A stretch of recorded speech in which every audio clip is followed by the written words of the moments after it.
오늘은 이게 이제 통일 북한이 이게, 이게 그 통일 한반도가 이렇게, 시대가 곧, 열릴 거라는 믿음과 마음을 가지고, 있는데, 저는 이렇게 늘 생각합니다. 이렇게 요즘도 우리, 집사람과 같이, 이게 문이 열리면, 우리 어떻게 할까?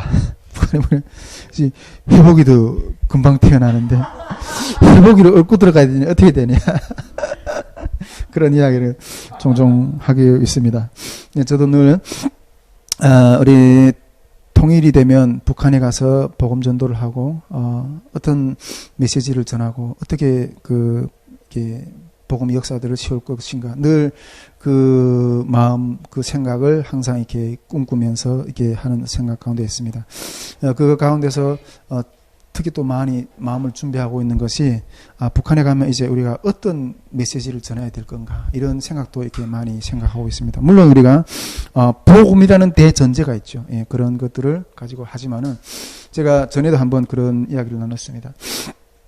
우리 북한에 들어가서 우리가 물론 많은 메시지들을 전해야 되지만은 그 중에서 가장 큰 주제를 맞춰서 선포해야 될 메시지가 소망의 메시지다. 이런 말씀을 했던 적이 있습니다. 전에 저도 이렇게 조영기 목사님을 상당히 존경하고 그러시는데, 조영기 목사님도 이게 60, 70년대 우리 대한민국이 그렇게 어려웠을 때, 여의도 순복음교회가 그렇게 부흥하게 된 어떤 가장 기본적인 어떤 많은 요인들이 있겠지만은 그 중에 한 가지가 조영기 목사님은 가난한 성도들에게 소망의 메시지를 전했다는 거예요. 소망의 메시지. 통일 북한도 이제 제도가 바뀌고 막 모든 것이 없는 상태에서 시작하려면 사람들의 심령이 다 정체성이 혼란되고 어떤 그런 것 가운데 삶이 이렇게 다운되어 있을 거예요. 근데 그 가운데서 제일 필요한 메시지는 이렇게 소망을 주는 거예요. 예.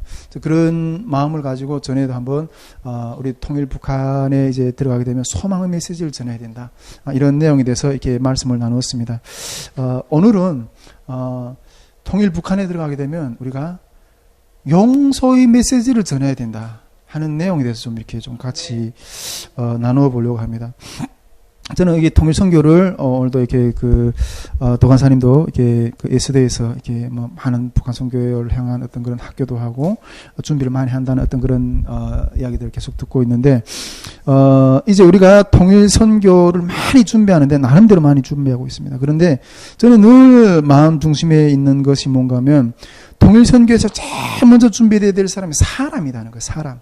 예.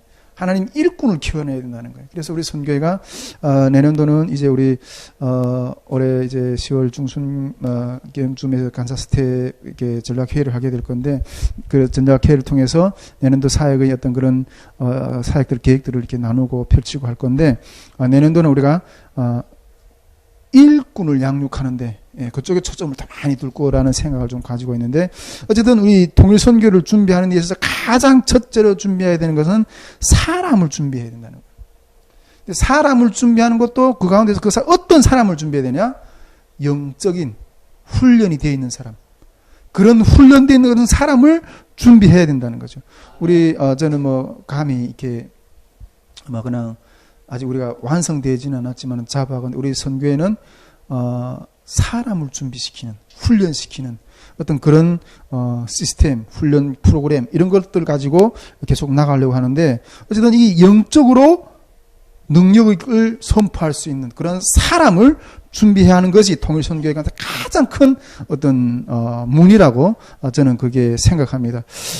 북한 주민들에게 영적인 양식들을 먹일 일꾼들을 준비해내야 된다는 거죠. 할렐루야. 예, 물론 이 일꾼은 북한에 들어가서 그때 이렇게 북한 주민들에게 이렇게 또 북한 성도들에게 이렇게 필요한 영적인 양식을 주는 부분도 있겠지만은 특별히 이 통일 한국 시대의 이 시대적 환경 가운데 또 일반적인 사회적인 문제들 가운데 돌파해내야 될 영적인 주제를 터치해야 된다는 거예요. 할렐루야. 터치해야 된다는 거예요. 그 주제 중에 하나가 바로 이 용서의 주제라는 거예요. 용서의 주제. 이 주제는 어떤 단순한 하나의 어떤 설교 중에 하나 이렇게 나누는 어떤 우리 삶과 하나의 어떤 그런 부분들을 다루는 어떤 그런 영역을 넘어서 통일 한국, 통일 북한 사이에 영적으로 돌파를 해내야 될 하나의 큰 산이라는 거예요. 할렐루야? 할렐루야? 한나야, 예배 드릴 땐 여기 왔다 갔다 하면 안 돼요? 알았어. 큰 산이라는 거예요. 자, 근데, 제가 요즘에 감성교회 이 차성교사님 설교를 요즘 많이 듣게 되거든요. 근데 제가 보통 이렇게 많은 어떤 영성들이라 이런 것들을 많이 개발하기 위해서 제 스스로 노력하지만은 그런 것들을 먼저 걸어간 분들이 어떤 메시지를 많이 들어요. 그러면 그 메시지를 통해서 그분이 모든 영적으로 하나님께 이렇게 깨달았던 부분들이 저에게도 많이 이렇게 그대로 전이가 되고, 저도 또 그분들이 돌파했던 영적인 부분들을 저도 따라 해보면서 그렇게 돌파하는 어떤 그런 것들이 되는데, 근데 한 목사님이 설교를 한 반년 이상 듣다 보면 그분이 생각하는 영성, 그분이 생각하는 메시지 거의 다 듣게 돼요. 아, 저분은 저런 영적인 부분을 가지고 있구나. 저 이렇게 생각합니다. 요즘에는 차성교사님이 설교를 많이 들어요. 차순교 성령님이 설교를 많이 들으면서 정말 우리가 이게 통성교를 해서 믿음으로 계속 걸어가고 있지만은 참 이렇게 열매도 잘 보이지 않고, 정말 이게 답이 있을까? 이 국제 정세 가운데 통일 한반도라는 역사가 여러 가지 정말 열려질 수 있을까? 속으로 앞에서 외치긴 하지만은 속으로는 어떤 그런 이렇게 정말 이루어질 수 있을까? 이런 암담한 어떤 그런 부분들을 이렇게 생각하면서 있게 되거든요. 한나야, 여기 왔다 갔다. 물어보고 있는 게 아니라 이게 지금 예배 중이야. 이거 왔다 갔다 하면 안 돼. 집에서처럼 하면 안 돼. 저쪽에 왔다 갔다 하면 안 돼요. 여기 촬영하는데 이게 왔다 갔다 하면서 한나가 이게 다 찍혀요. 한나.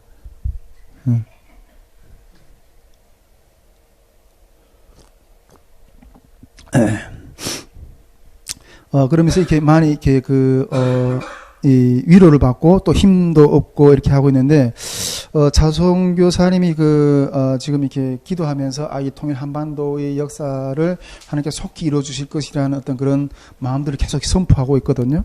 그러면서 그 메시지 가운데서 이렇게 말씀하시더라고요. 이제 한 시대가 끝났다는 거예요. 예.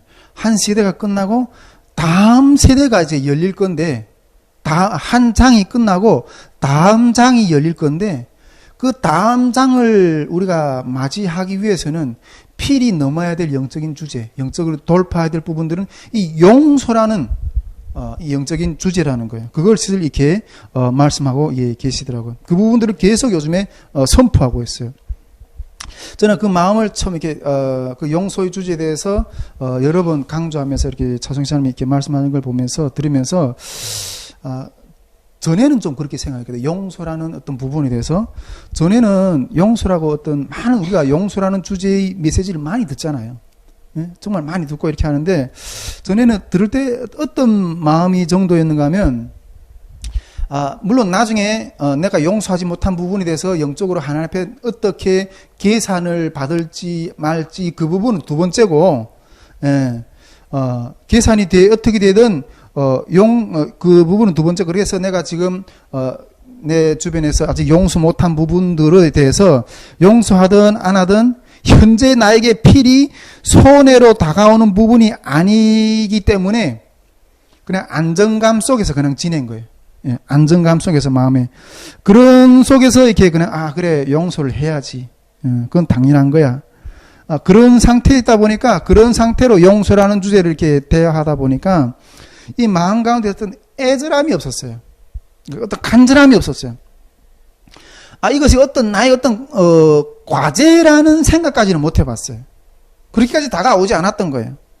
그런데 요즘에 차성교사님이 메시지를 들으면서, 이 용서라는 주제의 메시지를 들으면서, 우리가 이제 이 용서라는 부분을 이게 넘어가지 못하면 앞으로 전진할 수가 없겠구나 하는 그런 마음이 이렇게 확 들어오는 거예요.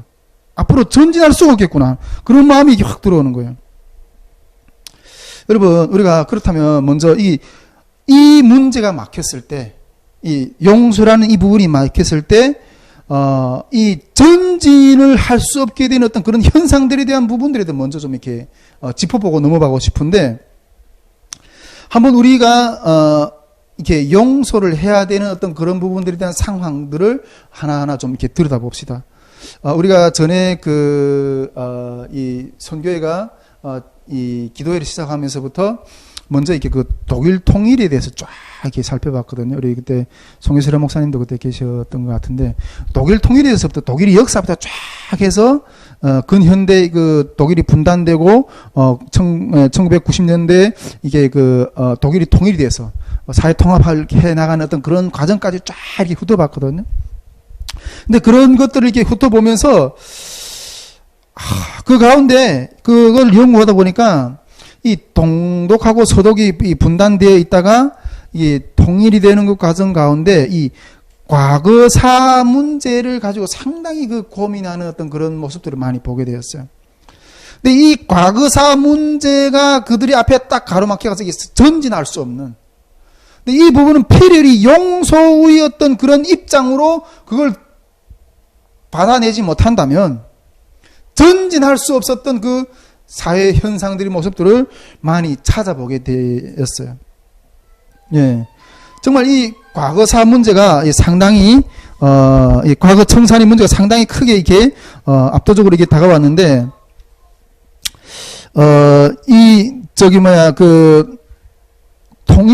독일 사회에서 이렇게 소독 사람들이 독일이 탁 통일이 되다 보면서 동독에 이때까지 이렇게 쌓여있던 문서들이 이렇게 드러나면서 동독에서 서독으로 이렇게 간첩들을 파견했던 게 많이 있었죠. 근데 통일이 탁 되니까 동독이 그런 문서들이, 자료들이 다 이게 드러나는 거예요. 그러다 보니까, 자기 옆에서 같이 활동하던 친구가 간첩이었다. 아마 우리, 북한의 간첩들도 여기 상당히 많을 거예요. 그런 사실에 깜짝깜짝 놀랐다는 거예요.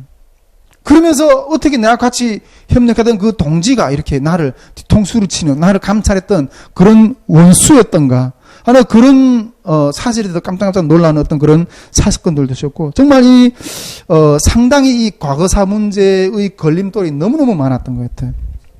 그리고 통일된 독일 사회에서도 통일이 됐는데도 이게 동독 주민들은 서독 주민들을 적대시하고, 서독 주민들은 동독 주민들을 적대시하고, 동독 주민들은 서독 주민들을 향해서 교만하다고, 교만한 족속들이라고, 그리고 서독 주민들은 동독 주민들을 향해서 이 게으른 민주주의와 자유민주주의와 시장경제에서 살아가기에 부적합한 게으른 자들이라고 서로 이렇게 막 비방하고, 어떤 그런 통일 독일 사회에서 그런 문제들이 이외에 제가 간단하게 몇 가지만 짚었지만 상당히 어떤 그런 문제들이 많았어요. 원수와 악했던 그런 문제들이 상당히 많았어요. 여러분, 우리가 살아가야 될 이제 통일 한국 하나님이 이렇게 열어주시게 될 때, 그 통일 한국 시대에 또 이런 문제가 통일 시대에 이 용서해야 될 문제들이 상당히 많이 이렇게 우리 앞을 전진하려고 할 때 발목을 이렇게 잡고 우리를 이렇게 막 오히려 이간하고 분열시키고 오히려 통일이 안 됐던 것보다 못할 정도로 그런 어떤 이렇게 사회적 문제로 이렇게 야기시키게 될 어떤 그런 부분들이 상당히 많이 제기될 거라고 예상이 돼요. 통일 독일을 우리가 생각한다고 그렇게 통일 대한민국을 이건 아직 이루어지지 않는 부분이지만은 생각할 때 이런 문제가 있을 거라고 생각하지만은, 여러분, 우리가 일제 치하에서 해방된 이후에도 일제의 과거 청산을 하지 못했던 문제를 가지고 지금도 그런 문제, 이제는 해방이 된 지 몇 년인데 지금도 그런 발목을 잡고 있는 부분들이 우리가 사회적으로 얼마나 많이 보고 있지 않습니까? 제가 그러다 보니까 정말 일제 치하에서 붙어 살았던 사람들이 일제가 이렇게 망하고 나니까 그때 이렇게 핍박을 받았던 사람 이제는 일어나서 그 일제 치하에 있던 사람들 막들이 오히려 이렇게 살육하고 공격하고 투쟁하고 어떤 그런 사회들, 그런 것들이 일어날 거고, 어떤 것도 볼 수 있었다고 생각이 됩니다. 또 우리 민족은 또 이게 6.25라는 동족이 서로 이렇게 죽이고 살육하는 어떤 그런 아픔도 겪었잖아요. 이건 어떻게 말할 수가 없어요. 진짜 그 상처라는 것은 죽였다니까요. 서로 죽였다니까요. 저도 북한에 있을 때 아마 이렇게 미군이 쭉 이렇게 북한을 밀고 들어왔을 때 아마 우리 가족이 아마 이 남한군을 이렇게 환영했던 것 같아요. 그래서 그 임시 치안을 그때 그 하면서 그 치안대 이렇게 이런 데나 이렇게 하면서 이렇게 또 그런 편에 섰던 것 같아요. 근데 그러다가 다시 이렇게 밀려갔잖아요. 그러다고 모범 치안대 가족이라는 명분을 탁 받아가지고 우리는 김일성 그 북한사에서 뭐 다 그런 사실을 알 거예요. 우리 가족도 마찬가지로 다 이런 현상이 있는 부분들이 상당히 많을 거라 생각하는데 정말 혜택을 못 받았어요. 사회 출제를 못 했어요. 대학도 안 보냈고요. 우리 가족들은 입당도 안 시켰어요. 예? 그렇죠. 예. 이게 예. 그래서 우리가 나중에 그래서 필사적으로 이게 자기 제도를 지키려고 하는 거예요. 그 제도가 바뀌어 버리면 그 제도에서 이 지위를 가지고 있었던 사람들은 그냥 완전히 오히려 이게 뒤집어져서 그래 핍박을 당하는. 그때 필사적으로 놓치지 않는 거예요. 필사적으로 놓지 않으려고요. 필사적으로. 이런 모습들이 너무나도 많아요. 너무나도 많아요. 제가 전에도 이야기했지만은 우리 탈북민 지역 그런 탈북민 아파트나 이런 지역에 가서 이렇게 캠프를 하기 때 처음에는 우리가 이렇게 거리 전도를 했잖아요. 지역에 가서 이렇게 전도를 했잖아요. 전도를 하면서 전도지를 이렇게 탁 이렇게 전도를 하면서 탈북민인가에서 이렇게 어떤 나눠주면 우리 이런 캠프를 하는데 우리 같이 참가하자고 이렇게 하면 어떤 할아버지들은 지나가다가 이거 무슨 모임인가? 탈북민들이 이렇게 모여서 예배 드리는 어떤 그런 모임을 하는 거라고 하니까 그거 딱 보더니 확 쎄해지면서 빨갱이들하고는 상종도 안 한다고 이렇게 하는 거예요. 그러니까 탈북민하고 이렇게 북한 빨갱이하고 그냥 일맥상통하게 보는 거예요. 예, 그러니까 똑같이 보는 거예요. 빨갱이들하고는 상종도 안 한다고 막 그러면서 이렇게 하는 거예요. 예. 이 어마어마해 이 고리라는 거는 이걸 가지고는 우리가 연합을 해낼 수가 없고 통일을 해낼 수가 없어요. 이 문제를 가지고는.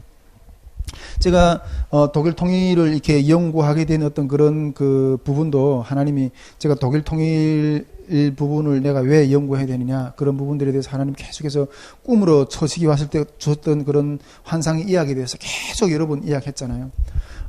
제가 이렇게 이렇게 시간 조금 있더라도 그 이야기를 좀 다시 하게 되면 우리가 북한에 있을 때 제가 초등학교 우리 한나보다 한나만 나이인가 그때 정도까지는 청산리라는 데서 살았어요. 함경남도 리원군 청산리라는 데서 살았어요. 그런데 청산리는 그쪽에는 이렇게 그게 진짜 토지가 아주 이렇게 비옥하거든요. 우리 집도 터전이 너무 컸고 그럴 때 그때는 정말 이렇게 돼지도 몇 마리 키우고 양, 염소, 닭, 토끼 짐승만 우글우글했어요. 진짜 생활이 괜찮았거든요. 근데 그 청산리에 우리 내가 이민학교 한 2학년 정도 됐을까? 그때쯤에서 비행장이 들어왔어요. 군사 시설이 들어왔거든요. 그래가지고 군사 시설에 비행장이라 엄청 크잖아요. 그러다 보니까 그 동네 절반을 주민들을 이주시켰어요. 그래서 그 땅을 이렇게 비행장을 만들었거든요. 그 이주시켜 나가서 다른 지역에 가 살았거든요. 근데 이주해 가서 살았던 그 지역은 진짜 못 살았어요. 진짜 못 살았어요. 그때 그래서 북한에서 경제적인 경제난이 확 시작됐을 때 늘 그런 생각했어요. 야, 우리가 만일 그 지역에서 이렇게 옮겨오지 않았었더라면 아직도 그렇게 북한이 경제적으로 힘들 때도 그 지역은 잘 살았어요. 나름 땅을 다 이렇게 잘 소토질하고 막 이래서 진짜 그래도 나름 밥술이나 먹고 살았던 지역이거든요. 만약 우리가 그때 이렇게 이주해 오지 않았더라면 그 지역에서 정말 고생하지 않고 이렇게 살았을 걸. 이런 생각을 했었어요. 근데 한국에서 꿈을 꾸는데 계속 옛날에 처음에 이주했던 그 지역에 우리 집에 찾아가서 그 집을 찾겠다고 계속 그러는 거야, 내가. 꿈에서. 그런데 그 집은 이미 다른 사람이 주인으로 소유하고 있어. 아니야, 이건 내 집이야. 그 싸움을 계속하는 거야. 내 집이야. 근데 나 이게 무슨 꿈인가 계속 해석을 못했는데, 해석을 못하고 앉아있으니까 내가 그 꿈을 한 10년 넘게 꿨던 것 같아요. 반복적으로 꾸게 하시는 거예요. 왜 자꾸만 꿈에 하면 나는 이게 어떤 북한에 대한 어떤 트라우마, 어떤 그런 것인 줄 알았어요. 근데, 그것에 대한, 이게 왜 하나님이 이 꿈을 계속 이게 나한테 주시는가. 이걸 깨닫지 못했거든요. 근데 나중에는 그 꿈을 주목하게 됐어요. 왜 이 꿈이 나한테 오는가? 계속 오는가? 근데, 이건 통일 한반도의 시대를 준비하라는 거라는 마음을 탁 받았어요. 왜냐하면, 이게 강제로 빼앗겼잖아요. 내가 군사시절 때문에 내 집을 우리가 강제로 이주당했잖아요. 그래서 그 강제로 이 빼앗긴 부분에 대한 되찾고 싶어하는, 내 주권을 되찾고 싶어하는 이런 심리가 이제 통일시대에 만연할 거라는 거예요. 할렐루야. 이제 6.25 전에 이 월남한 분들이 쫙 있잖아요. 아직도 북한 땅 문서를 가지고 있는 분들이 많다고 생각해요. 그리고 이제 저도 이렇게 자유민주주의 시장경제를 기반으로 하는 통일 한국 시대가 열려야 된다고 생각하거든요. 독일 통일도 들여다보면 수많은 어떤 이게 새로운 그 사회 시스템을 입히려고 하니까 북한 사람들 가지고, 동독 사람들 가지고 그걸 할 수 없는 거예요. 그러다 보면 숫한 서독 사람들이 그 이주해 가서 그쪽 일자리를 잡아서 이렇게 했거든요. 그러면서 이 동독을 이렇게 사회민주주의, 시장경제와 자유민주주의 어떤 그런 체제의 시스템으로 이렇게 변화시킨 거예요. 예, 통일이란 대전제에서 봤을 때 그렇게 볼 수 있는데, 여러분, 반대로 생각해 보세요. 동독 주민들의 입장에 생각할 때는 있잖아요. 자기 것들 다 뺏기는 거예요. 자기 것들 다 뺏기는 거예요. 나중에 북한에 들어가게 되면 우리도 그렇게 생각해야 될 건데, 북한 주민들의 입장에서는 자기 것들 다 뺏겨야 되는 거예요. 옛날에 당간부, 고위직, 의사, 무슨 어떤 각종 직업들이 있을 거 아니에요. 근데 그런 것들이 이 자본주의적인 시스템의 어떤 그런 걸 가지고 안 맞는 거예요. 일자리를 다 일해야 돼요. 이제 북한에서 의사를 했던 분들이, 북한에서 고위직을 했던 분들이 한국에 와서 더 힘들어. 알코올 중독자로 빠지고 그런 사람들이 많아요. 왜? 옛날에는 그쪽에서 지위를 있었거든요. 근데 그걸 가지고 여기서 써먹을 수가 없어. 자기 할 수 있는 게 아무것도 없는 거예요. 여러분, 이런 관계가 형성된다는 거예요. 그러면서 이게 원한의 원한, 이런 것들이 더 증폭할 거라는 거예요. 제가 북한에 있을 때, 중국에 있을 때 한번 잡혀나갔거든요. 한번 딱 잡혀나갔는데, 잡혀나갔다가 청진역에서 이렇게 수용소에서 이렇게 풀려나와가지고 청진역에 딱 갔는데, 청진역에 꽃제비들이, 거지들이 바글바글, 완전 떼꾸기 반질반질한 애들이 있는 게, 그 속에 그냥 탁 앉아서 있죠. 근데, 꽃제비들끼리 앉아서, 우리 장군님이 어떻게 막 이러고, 그것도 막 이러고 있어. 근데 애들이 뭐라는가 하면, 이제 우리 장군님이, 통일이 되면 이제 5개 계급으로 나눈다는 거예요. 5개 계급으로. 계급이 지금 몇 개 있어요. 지금 노동자 계급, 농민 계급, 크게 보면 그렇게 볼 수 있는데, 5개 계급을 나누는데, 계급을 나누면 무슨 계급을 나눌 수 있을까? 5개 계급까지 나눌 수 있는. 우리는 그 계급까지 좀 제일 하층 계급으로 빠지지 않고, 그나마 꽃제비 생활하면서도 그 계급에 살아서 붙어 있어서, 이제 그 계급을 주실 때, 우리는 자기네들 영광을 누릴 수 있는, 그러면서 앉아서 그런, 꽃제비들도 앉아서 그런 이야기를 하고 있는 거예요. 여러분, 이게 현실입니다. 이제 통일시대가 우리가 마주해야 될, 제가 간단히 생각나는 문제 몇 가지만 짚어드려서 이렇게 이야기할 수 있지만은, 훨씬 더 피비린내 나는 어떤 그 원한의 일들이 가득할 거예요. 엄청 많을 거예요. 제가 우리가 캠프를 지금 이번에 5차까지 했잖아요.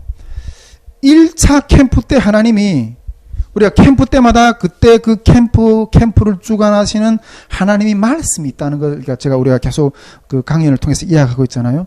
1차 캠프 때 하나님 주셨던 말씀, 뭐라고 그랬던가요? 가르침이 아니라 화해다. 이 메시지가 이 캠프를 주관하게 해라. 어떤 그런 마음을 주셨다고 제가 계속 선포하잖아요. 여러분, 우리가 그 한국에 들어와 있는 탈북민들을 우리 우리 한국 성도들이나 또 많은 사람들이 만나려고 할 때 탈북민들이 이 땅 사회에 와서 이렇게 살아가는 법도 모르고 여러 가지 많이 부족한 부분들이 많죠. 그러다가 만나면 어쨌든 가르치려고 해요.